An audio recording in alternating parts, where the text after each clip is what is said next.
For decades, Fiat was just one of two brands you could buy in post-independent India. Fiat's name is synonymous with motoring history in this country. But it's had its ups and downs, and there have been hiccups along the way. But now, Fiat is about to start its most exciting innings yet. And leading the new charge, we have with us Nagesh Basavanhalli, MD of Fiat. Thanks for joining us, Nagesh. Thank you. Thank you for having me. So let's hear about what your plans are in the Indian market. You've just launched the Punto Evo, the start of many things to come, and look forward to knowing what the strategy is moving forward. Fiat is a household name in India and one of the oldest auto companies here. But yet it has a tiny 0.5% market share. Fiat just hasn't been able to keep pace with the Indian market. So when I went for a drive with Nagesh Basavanhalli, President and Managing Director of Fiat Chrysler India, I wanted to find out what he plans to do to get Fiat back in the minds of Indian consumers. It's been an exciting time if you look at the last 18 months. As you're probably aware, we went exclusive April of 2013. And we decided to establish exclusive dealer network across the country. So we embarked on what we call the three-pillar strategy, which was exclusive network, building our brands and bringing new products into India. So let me take a minute and talk about each one of them. Right. Exclusive network.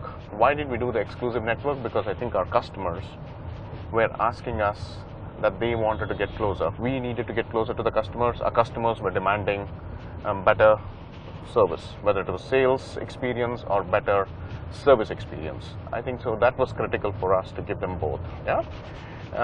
The second one was a brand building. We have done several brand building initiatives because I think it's important. Like you said, Fiat is a brand that's been in India for a while. But I think the important thing is the Fiat as a group has grown worldwide. Fiat as a group, when you look at Fiat Chrysler Automotive now, is the 7th largest automaker in the world. So the important thing is to present the new Fiat brand, the brand that's known for its innovation, technology, styling, safety leadership in other parts of the world. The third part, of course, is the product strategy. We will do several new products. And we're very excited. We just launched the Punto Evo, the brand new Punto Evo. We'll have the Fiat Aventura coming in, the Fiat Aventura shortly. And when are you starting bookings for that? Well, the Fiat Aventura, the exciting part is you don't have to wait too long. The Fiat Aventura bookings will start very shortly, and vehicles should be available by the end of the festival season. Okay, so that's a pretty clear timeline for the Aventura. Yeah, we are working, and then of course we also have the Abarth brand introduction. The Abarth 500 will be the new product that will be launched in the Indian market. In essence, you'll have the new linear, the Punto Evo, that's already there, or just arrived into our dealerships. Then you'll have the Aventura, Fiat Aventura, and then followed by the Abarth. So 4 brand new products into the Fiat showrooms. Okay. Between now and end of the calendar year. Okay, so a busy time ahead. Very, very busy time. It's exciting time for us. You know, you started off by saying you've gone exclusive. So I just want to ask you, in terms of the Tata-Fiat relationship, obviously it didn't work out, and was there a lot of brand confusion? Because that's the sense one seems to get, that, you know, it just didn't make sense. Because the cars were overlapping, customers were confused, even talk of Tata dealerships steering people towards certain Tata products. So I think, was it just something that didn't work out, and quite frankly, you needed to have your own control of your own distribution network? I think we have a great arrangement with Tata because we still continue with the joint venture and the manufacturing operations, right? So I think we got a world-class manufacturing facility in Ranjangaon. So that continues. So in terms of the rest of the arrangement, I think what over the last 2 years we've done is go exclusive. And like I said, we went exclusive because we wanted to get closer to our customers. Based on listening to our customers, based on hearing what our customers had to say, that the customers wanted the Fiat global service and the sales experience. Right. Now, you know, sticking with your strategy to go solo with your dealerships. The sense one gets is you're ramping up your dealerships maybe a bit too fast because your volumes are not justifying the kind of outlets you have. I mean, why I'm asking this question is clearly dealer viability. It could be a question mark when you're opening dealerships, but you don't have really the volumes or, let's say, all new products to support them. You said you've got 4 new products, but to be honest, they are derivatives or facelifts to a certain extent. Do you think you're doing this a little too fast before you've got the products in place? Well, you had to start somewhere, right? So we went, like you said, from the Tata shared network of 175 plus dealers down to 0. So we had to start building our infrastructure. And I think that assuring the customer the peace of mind was very important, that we were there across the length and breadth of the country. Right. And so that was one of the main reasons why we made sure that we got the infrastructure right. And clearly, we were aggressive. We got one of the fastest ramp-ups, I would say. Then plus we have announced, if you recall, we have announced in our 5-year strategic plan from corporate, we have announced that we will be bringing 2 additional brands. We will be bringing in 12 products before 2018. So clearly, we are just getting started. I mean, the engine is just getting revved up here. Great. And so obviously you're building up the infrastructure for the future product pipeline. Yes, clearly. Now coming to the market itself, Nagesh, what are you seeing on the ground in the showrooms? Is there an improvement in sentiment? And the other question I want to ask is, even from the new government point of view, now Fiat's had a high profile case of this whole excise issue where you were charged on the perceived value and not the transaction price. I believe now it's been understood with the new government that it will be on the transaction price, so a big relief over there. So yeah, so first of all, let me take the second question first. The market conditions clearly are looking better, and they continue to get better, and with the anticipation of the festival season, we look forward. I mean, we remain positive about the market conditions getting better and the automotive industry in general doing better, right? So that's the good news. Then when you look at the overall consumer sentiments, as our showrooms have been set up, you can clearly see customers coming back into the family. So I think we are seeing a very positive trend month over month and quarter over quarter. And on the prickly issue or the question of your excise case? Overall, I would say a lot of things are pointing in the right way.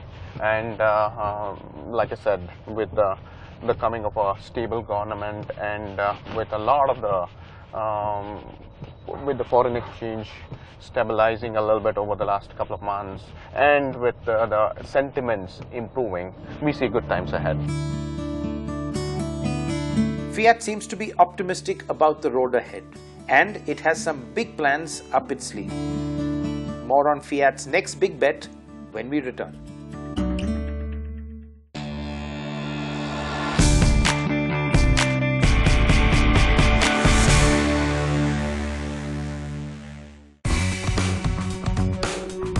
The Fiat and Chrysler merger has led to a formidable lineup of products which can be leveraged across markets.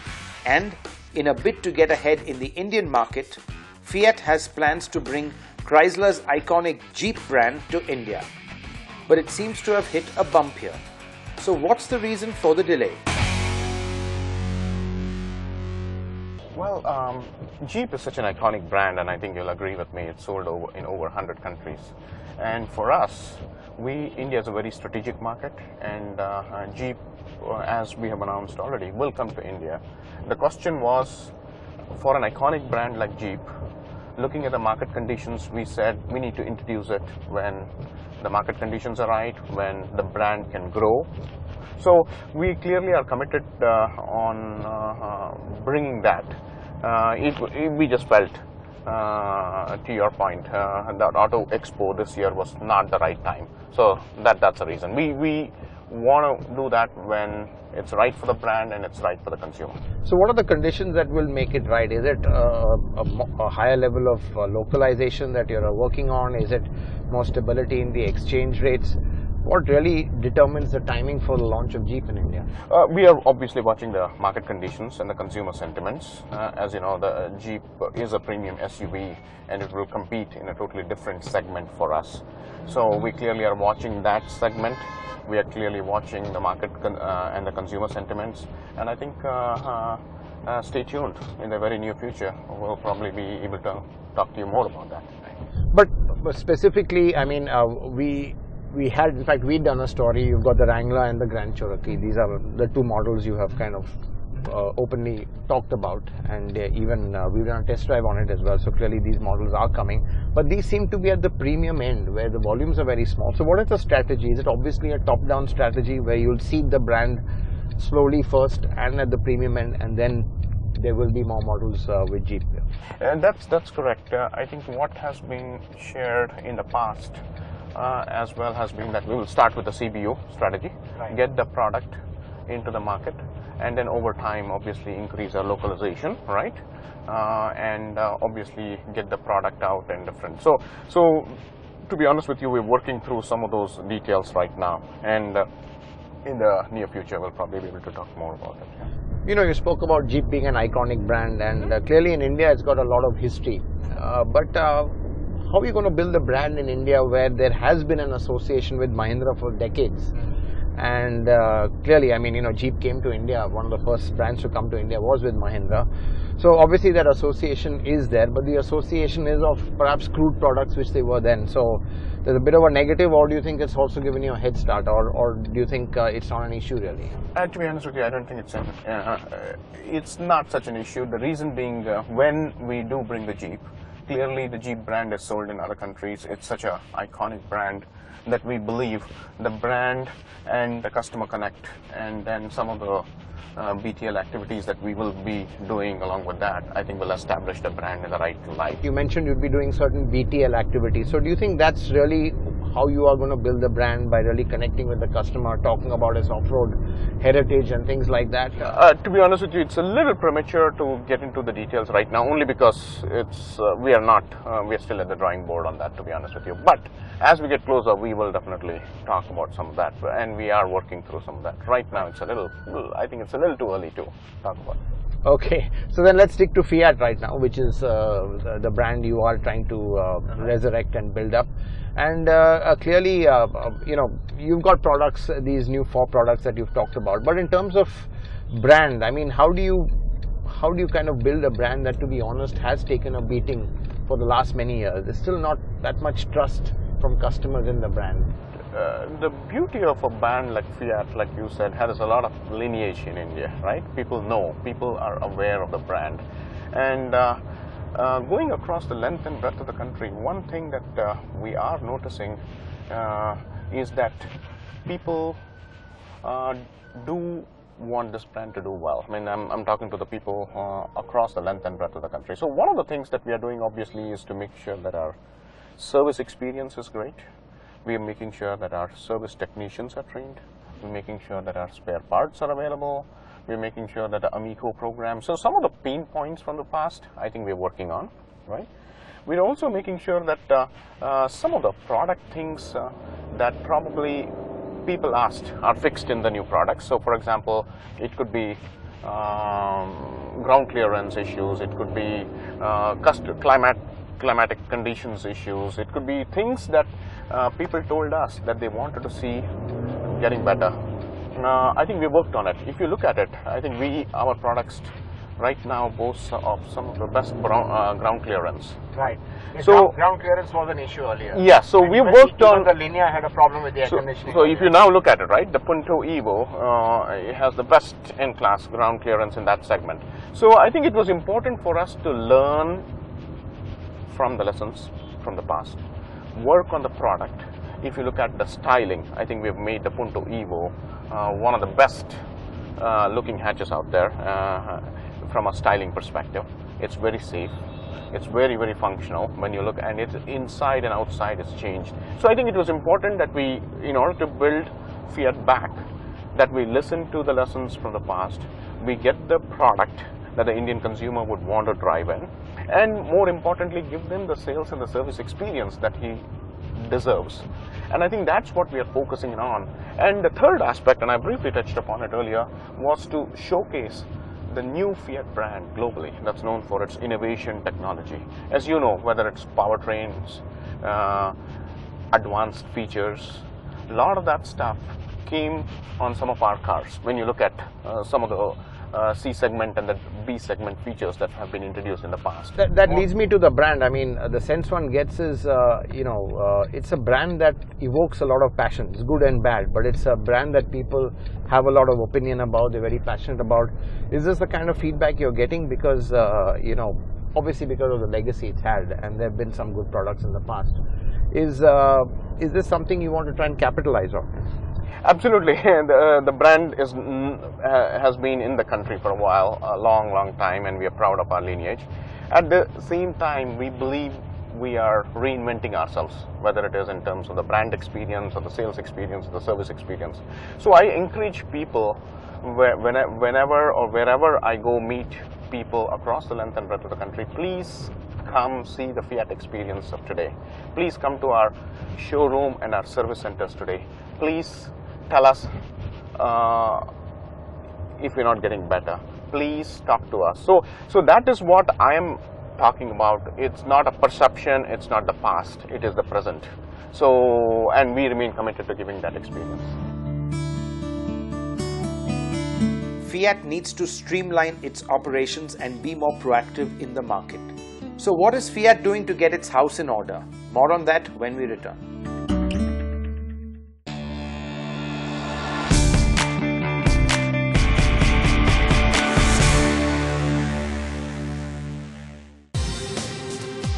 As Fiat tries to get into the big league in the Indian car market, it is making an effort to become more accessible to its customer base. So what are its plans in this regard? We made sure that the top 200 most frequently used parts at the dealership were available, at the service center were available, so that... So improving the fill rate, basically. Improving the fill rate, absolutely, getting it to the best in class category. Then the other thing was also making them competitive.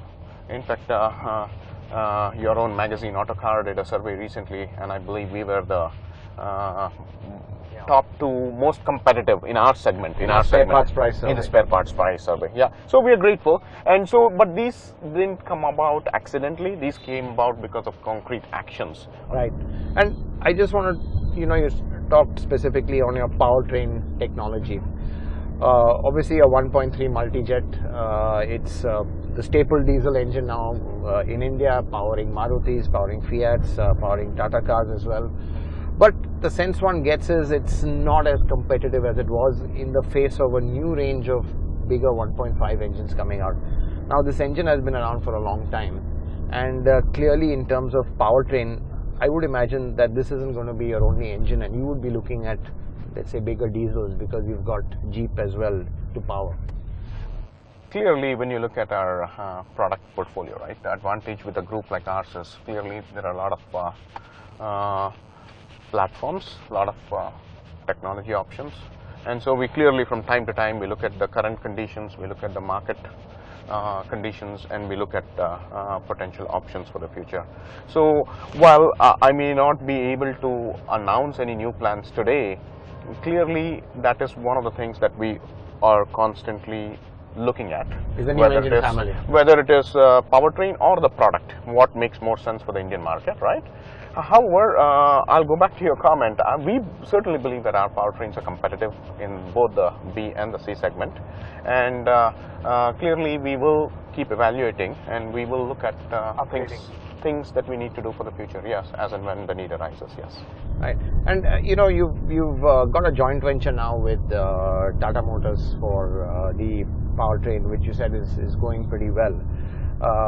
I just want to understand, in terms of capacities, in terms of powertrain capacities, and in terms of vehicle production capacities, what's the status? And obviously things aren't running completely to full capacity, so I just wanted to understand, in terms of capacity, what are your plans right now?